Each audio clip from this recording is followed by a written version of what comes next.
اپنے کپڑوں کو نہیں، دلوں کو شاد کر کے خداوند کی طرف آؤ، اپنے کپڑوں کو نہیں، اپنے کپڑوں کو نہیں۔ نورانی بادل میں سے باپ کی آواز سنائی دی ہے کہ یہ میرا بیٹا ہے المحبوب، اس کی سنو۔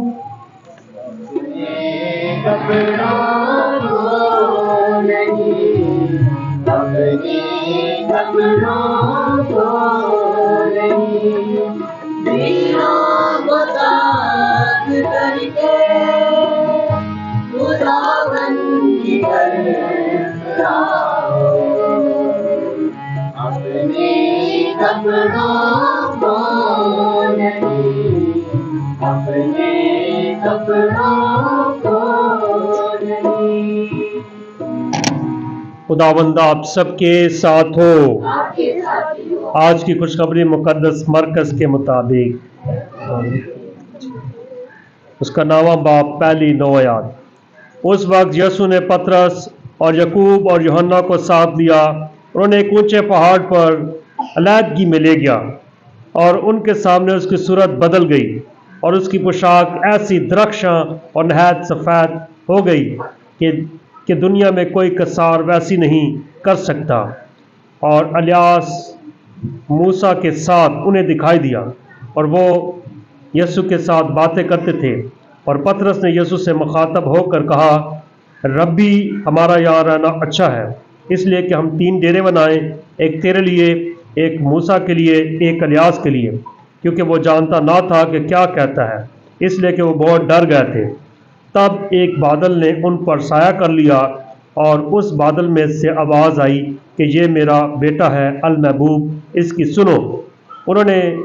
انہوں نے یکا یک نظر دوڑا کر سوائے اکیلے یسوع کے اور کسی کو اپنے ساتھ نہ دیکھا، اور جب وہ پہاڑ پر سے اترتے تھے تو اس نے انہیں منع کیا، جب تک کہ ابن انسان مردوں میں سے نہ جی اٹھے، جو کچھ تم نے دیکھا ہے کسی سے نہ کہنا۔ اور وہ اس کلام کو اپنے دل میں حفظ کر کے ایک دوسرے سے بحث کرتے تھے کہ مردوں میں سے جی اٹھنے سے کیا مراد ہے۔ انجیل مقدس کے پڑھے اور سنے جانے پر خداوند کی برکت ہو۔ تشریف رکھیں۔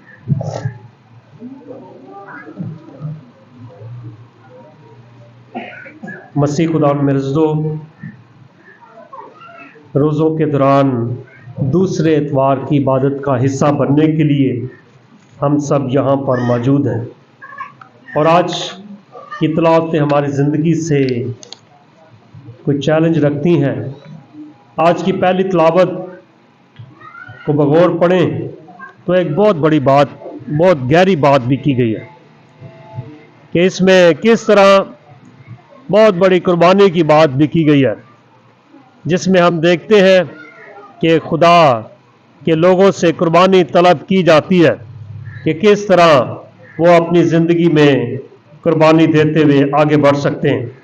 اگر آپ سے پوچھا جائے کہ اگر آپ کو کوئی بڑی عرصے کے بعد کوئی چیز حاصل ہو، کوئی نعمت، اور اسی نعمت یا اس چیز کو جو قیمتی تر چیز ہے، آپ کی خاص چیز ہے، خدا اگر مانگے تو کیا آپ دینے کے لیے تیار ہو جائیں گے؟ دینے کے لیے تیار ہو جائیں گے؟ ہاں یا نہ میں جواب دے۔ پیچھے بزرگ بھی تیار ہو جائیں گے؟ جو کہتا ہے ہو جائیں گے ہاتھ کھڑا کریں، ابھی نیچے کریں۔ کم از کم 30% لوگوں نے کہا کہ ہم دیں گے، 70% لوگ ہاتھ نیچے ہیں۔ تو بات دونوں طرف سے ہے۔ بہت سے لوگ اس نعمت کو دینے کے لیے تیار ہو جائیں گے، اور وہ نعمت اولاد کی نعمت ہے۔ عرصہ دراز کے بعد اگر حاصل ہوئی اولاد خدا اگر مانگتا ہے تو انسان اسے پیش کرنے کے لیے پریشان ہے۔ اگر کسی کا اکلوتا ہی بیٹا ہے، اگر اسے کہہ دیں کہ آئے بھائی اسے فادر بنا دیں، تو وہ کہے گا بھائی ہماری تو ایک ہی اولاد ہے۔ پھر خداوند کے راہ میں اسے قربان کرنا تو بہت دور کی بات ہے۔ چلو ماسٹر بننے کے لیے تو بہت سے لوگ تیار ہو ہی جائیں گے، مگر فادر بننے کے لیے اکلوتی اولاد کا تیار ہونا بہت مشکل ہے، بہت مشکل ہے۔ مگر یاد رکھیں آج کی پہلی تلاوت ایسے اقتباس سے بیان کی گئی ہے کہ خدا نے عرصے دراز کے بعد اولاد عطا کی ہے، اور جب اولاد عطا کی ہے تو خدا نے رویا کے ذریعے اسے مانگا ہے۔ سب سے قیمتی چیز خدا نے ابراہیم سے کہا کہ سب سے جو تیری خاص و خاص چیز ہے وہ مجھے پیش کر دے، قربان کر دے۔ تو یاد رکھیں اس نے کہا دولت، اس نے نہیں مانگا کہ دولت، گھر، پراپرٹی، کچھ اور مال متاع، جانور جو پراپرٹی یا جائیداد مانی جاتے تھے وہ اس کو خاص نہیں لگی۔ اسے خاص کیا چیز لگی؟ جب خدا نے اس سے یہ نہیں کہا، خدا نے کہ جو تیری خاص چیز ہے جسے تو بہت پیار کرتا ہے اسے جو ہے میرے راستے میں قربان کر دے۔ اور وہ سمجھا کہ قربان کرنا جو ہے اولاد ہے جسے میں نے بڑی محنت کے بعد پایا ہے، بڑے عرصے کے بعد پایا ہے۔ اور یاد رکھے کلام میں لکھا ہے ان دنوں میں ابراہیم نے خدا کو آزمایا اور اس سے کہا اے ابراہیم، اور اس نے جواب میں کہا کہ میں حاضر ہوں۔ اس نے اس سے کہا کہ تو اپنے بیٹے اسحاق کو لے جسے تو پیار کرتا ہے، لے اور موریا کی سرزمین میں جا اور اسے وہاں پہاڑ پر سے ایک پر جو میں تجھے دکھاؤں گا سوکھتی قربانی کے لیے چڑھا۔ اس وقت نظریہ یہ پایا جاتا تھا کہ جب بھی خدا کو خوش کرنا ہے تو ضرور قیمتی چیز اور بالخصوص بیٹا بھی قربان کرنے کی بات ہے۔ تو اسی کنسیپٹ سے اس کے ذہن میں یہ باتیں آنا شروع ہو جاتی ہے اور وہ اپنی اولاد کو قربان کرنے کے لیے تیار ہو جاتا ہے۔ اور جب وہ اس مقام پر جو خدا نے اسے دکھایا تھا پہنچے تو اس نے وہاں ایک قربان گاہ بنائی، اس پر لکڑیاں چنی اور اپنے بیٹے اسحاق کو باندھ کر قربان گاہ پر لکڑیوں کے اوپر رکھا، اور اس نے اپنا ہاتھ بڑھا کر چھری پکڑی کہ اپنے بیٹے کو ذبح کرے۔ مگر اس وقت خدا اپنے فرشتے کے ذریعے وہاں پر موجود تھا کہ اس سے پہلے کوئی چھری اپنے بیٹے پہ چلاتا خدا کے فرشتے نے آسمان سے پکار کر اس سے کہا اے ابراہیم، اے ابراہیم۔ وہ بولا میں حاضر ہوں۔ اور اس نے اس سے کہا کہ تو اپنا ہاتھ لڑکے پر نہ چلا اور نہ اسے کچھ کر، اب میں نے دیکھا کہ تو خدا سے ڈرتا ہے، کیونکہ خدا نے اپنے اکلوتے بیٹے کو مجھ سے دریغ نہ رکھا، تو نے اپنے اکلوتے بیٹے کو مجھ سے دریغ نہ رکھا۔ تب ابراہیم نے اپنی آنکھیں اٹھائیں تو دیکھو اس کے سامنے ایک مینڈا تھا جس کے سینگ جھاڑی میں اٹکے ہوئے تھے۔ تو ابراہیم نے اپنے بیٹے کی جگہ اس مینڈے کی قربانی دی۔ در حقیقت یاد رکھیں ہماری زندگی میں بھی اس قسم کی آزمائش اور بلاوا آتا ہے، مگر ہم اس بلاوے میں، آزمائش میں کس قدر خندہ پیشانی سے اس کا سامنا کرتے ہیں یا اس آزمائش میں گرتے ہیں، یہ ہم پر منحصر ہے۔ اور خدا کے فرشتے نے دوسری دفعہ آسمان پر سے ابراہیم کو پکارا اور کہا خداوند یوں فرماتا ہے کہ اس لیے کہ تو نے یہ امر کیا اور اپنے اکلوتے بیٹے کو دریغ نہ رکھا، میں اپنی ذات کی قسم کھاتا ہوں کہ میں تجھے برکت دوں گا۔ لفظ یہاں پر برکت بڑے گہرے معنوں میں استعمال ہوا ہے کہ خدا کہتا ہے کہ تو نے میری بات کو مانا ہے اور میں تجھے اس قدر برکت دوں گا۔ اور برکت دیتے ہوئے یہ الفاظ ہوتے ہیں اور تیری نسل بڑھاتے بڑھاتے آسمان کے ستاروں اور سمندر کی ریت کی مانند بناؤں گا۔ نہ آج تک کوئی آسمان کے ستاروں کو گننے کی ہمت کرتا ہے، نہ سمندر کی ریت کو کوئی گن سکتا ہے۔ تیری نسل اپنے دشمنوں کے دروازوں پر قابض ہوگی، روئے زمین کی کل اقوام تیری نسل میں برکت پائیں گے، کیونکہ خدا نے یہ کہا ہے۔ تو یقین جانے کہ جب خدا کے بندے نے یہ بات سنی، اس پر ایمان رکھا، ابھی ایک ہی اولاد ہے اور اتنا بڑا وعدہ کر دیا گیا ہے کہ اس قدر اولاد عطا ہوگی کہ آسمان کے ستارے اور ریت بھی سمندر کی کم پڑ جائے گی، اور اس بات پر وہ اقرار کرتا ہے اور اسی ایمان میں وہ قائم رہتا ہے۔ اور بے شک خدا نے واقعی اس قدر برکت دی کہ بڑھتے بڑھتے اولاد دیکھیں آسمان کے ستاروں اور سمندر کی ریت کی مانند بڑھ چکی ہے۔ آج کی دوسری تلاوت میں پالوس رسول रोमियो की कलीसिया बल्कि तमाम कलीसिया को ये फरमाता है कि खुदा ने अपने बेटे का भी दरेक नहीं किया। जब नस्ल इंसानी की बका की बात है, जब उसे नजात देने की बात है और उसे मुखलसी देने की बात है, तो यकीन जाने खुदा ने अपने अकलौते और पनौठे बेटे का भी दरेक नहीं किया। जिस तरह अब्राहम ने अपने बेटे का दरेक नहीं किया, इस तरह खुदा ने भी अपने बेटे का दरेक नहीं किया। और लिखा है, पौलुस रसूल फरमाता है रोमे के नाम खत उसके 8वें बाब की 31 आयत में, ऐ भाइयों, अगर खुदा हमारी तरफ है तो कौन हमारे खिलाफ होगा।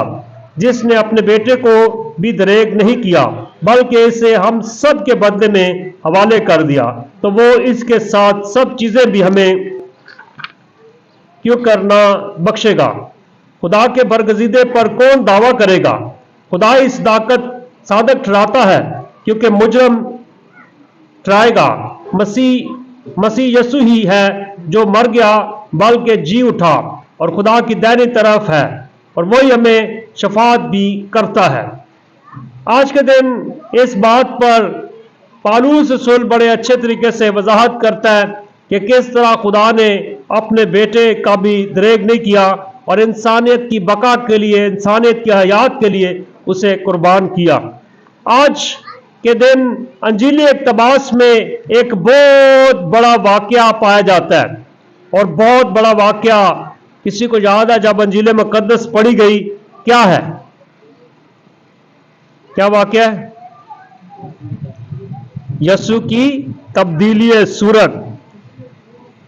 ऐसा बड़ा वाकया है कि हम देखते हैं कि जब यसु की सूरत सिर्फ इस वजह से तब्दील होती है कि वो दुआ में मुस्तकिल है, उस वक्त यसु ने पतरस और यकूब और यूहन्ना को साथ दिया।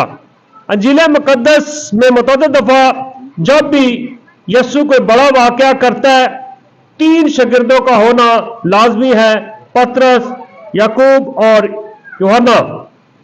ये 3 हर वाकये से पहले, हर मौजे से जो बड़ा मौजा होता है, यसु के हमरा है, और उन्हें एक ऊंचे पहाड़ पर अलहदगी में ले गया। दुआ करने का तस्वर ऊंची जगह में उस वक्त यहूदिया में पाया जाता था, और यसु भी एक यहूदी था।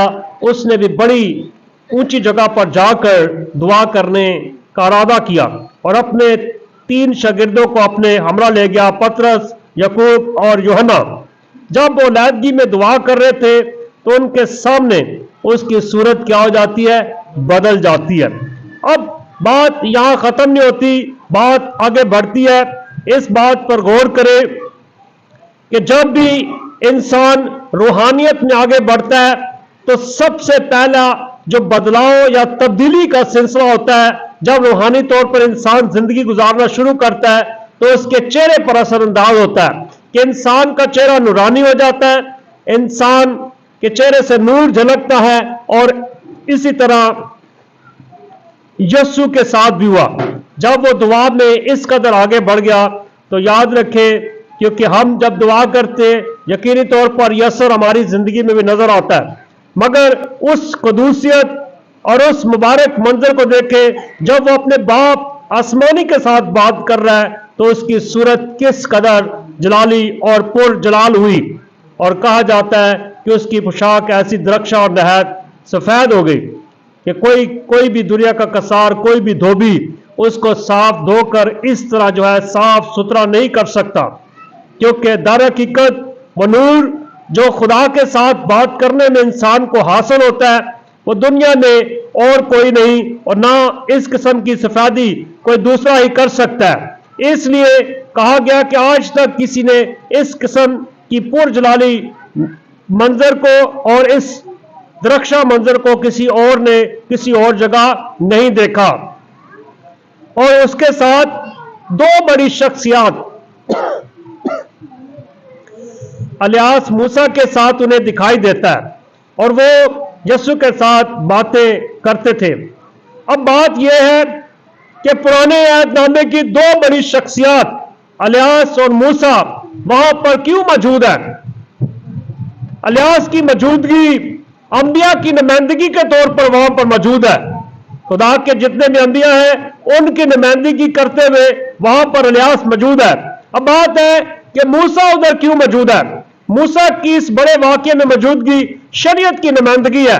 वो शरीयत का नुमाइंदा होकर वहां पर मौजूद है, उन्हें दिखाई दिया।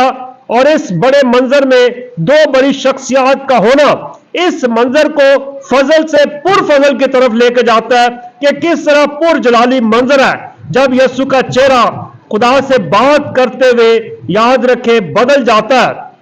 और इन शख्सियत का साथ होना इस मंजर को और भी पुरमानी और वाज़े और जामे कर देता है कि कितनी कदूसियत इस मंजर पर मौजूद थी। और वो यीशु के साथ बातें करते थे। अब बातें उसके दुख के बारे में हो सकती है, उसकी आइंदा जिंदगी के बारे में हो सकती है, खुदा की बादशाही की हो सकती है, खुदा के जलाल की हो सकती है।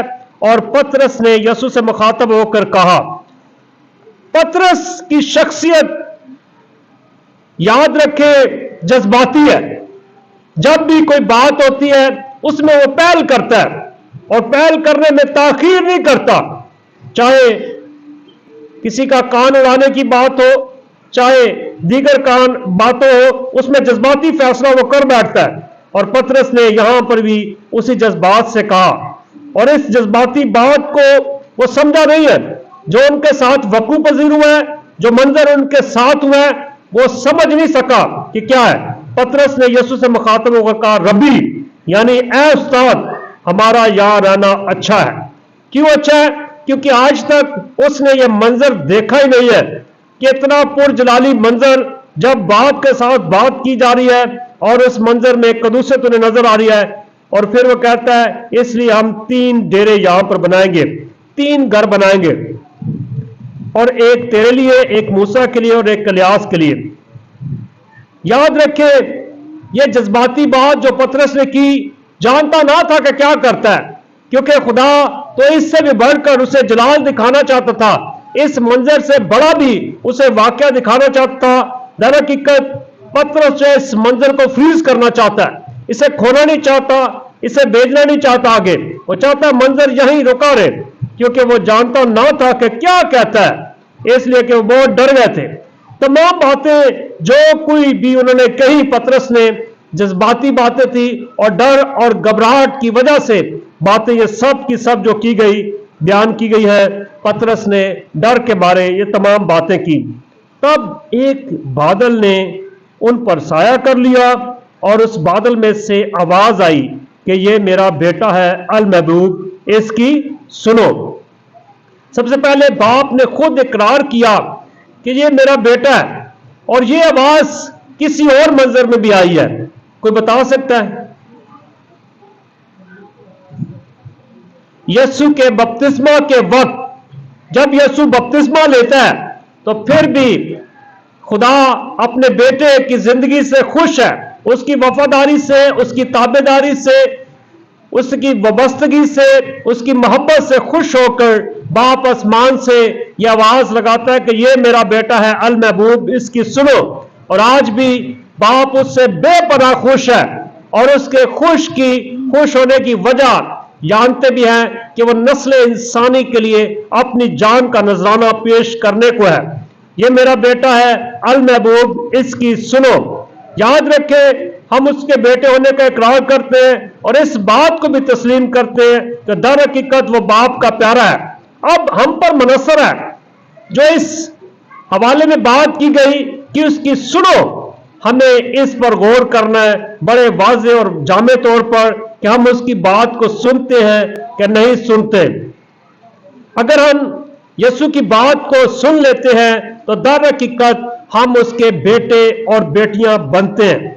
आज का यह पुरजलाली मंजर, कदूसियत से भरा हुआ मंजर, पाकीज़गी और खुदा के जलाल से भरा हुआ मंजर हमारी जिंदगियों से भी तकाजा करता है कि हम भी दुआ में इस कदर मुस्तकिल रहे कि खुदा के इस बड़े जलाल का हिस्सा बने।